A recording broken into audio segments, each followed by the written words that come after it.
નમસ્કાર. દ્વિજાષ્ટ્રોની અંદર આપ સર્વનું ફરી હાર્દિક સ્વાગત છે. પંચરાત્ર વ્રતની અંદર શું શું કરવું, ઘણા બધા જે સાધકો છે, ઘણા બધા દ્વિજાષ્ટ્રો ચેનલના દર્શકો છે, એ બધાને એવો પ્રશ્ન હતો કે આ વ્રતની અંદર શું શું કરવું. તો વિશેષ કરી અને ભગવાન નારાયણની કૃપા પ્રાપ્ત થાય એ હેતુથી વિષ્ણુ સહસ્રના પાઠનું અનુષ્ઠાન છે એ કરી શકાય.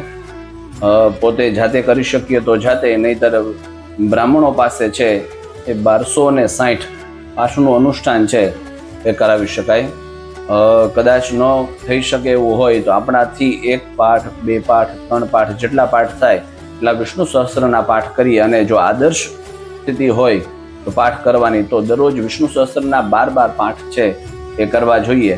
એટલે 5 દિવસ સુધી 60 પાઠનું એક અનુષ્ઠાન છે એ સંપન્ન થાય.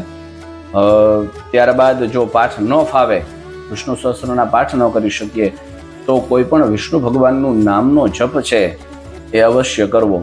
શક્ય હોય તો 5 દિવસની અંદર જેટલા વધારે થઈ શકે એટલા વધારે જપ કરવા. જેવી રીતના ઓમ વિષ્ણવે નમઃ, ઓમ વિષ્ણવે નમઃ, ઓમ વિષ્ણવે નમઃ, આ મંત્રના જપ છે એ કરી શકાય. અથવા તો કોઈ પણ વિષ્ણુ મંત્ર છે એ વિષ્ણુ સહસ્રના નામમાંથી લઈ શકાય છે.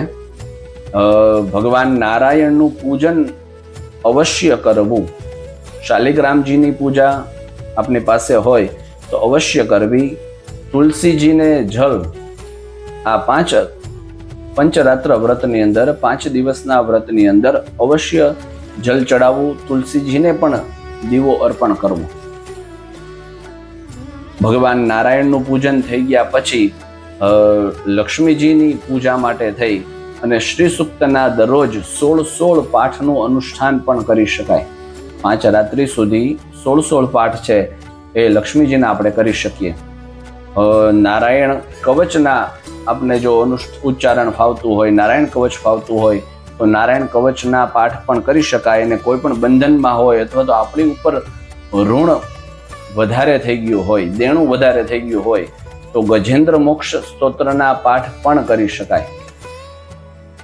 આપણા શ્રીમદ ભાગવતની અંદર ઘણી બધી સ્તુતિઓ છે, ઘણા બધા સ્તોત્રો છે, તો જેના પાઠ દ્વારા, સ્તુતિ પાઠ દ્વારા આપણે ભગવાન નારાયણને પ્રસન્ન છે એ કરી શકીએ છીએ.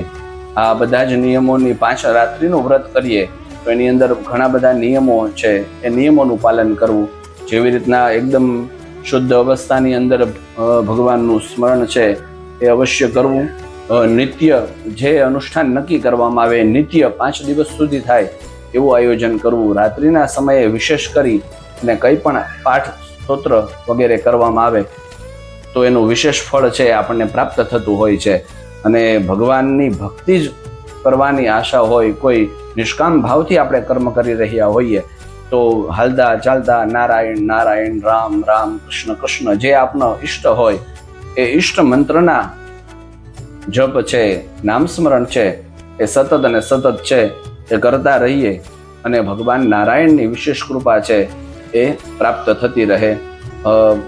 આ વ્રતની અંદર સ્નાન થઈ શકે તો સ્નાન, દાન થઈ શકે તો દાન. આપણા લાગતા વળગતા જે કોઈ અતિથિઓ હોય, આપણા પરિવારના સભ્યો હોય, અથવા તો આપણે નજીકના કોઈ બ્રાહ્મણ દેવ હોય તો એમને પણ આપણે છે એ જરૂરિયાતવાળા લોકોને પણ આપણે છે એ દાન કરી શકીએ છીએ.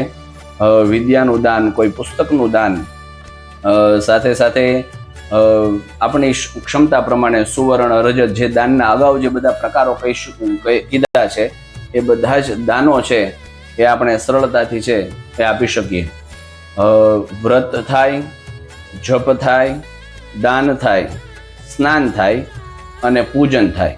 આ 5 કર્મો છે એ પુરુષોત્તમ મહિનાના વિશેષ કર્મો તરીકે બતાવવામાં આવેલા છે. આપણે પહેલા પણ પુરુષોત્તમ મહિનામાં વાત થઈ હતી, એવી જ રીતના આ 5 રાત્રિ દરમિયાન આ કોઈ પણ કર્મ થાય તો એ વિશેષ પુણ્ય આપનારું બની રહેશે.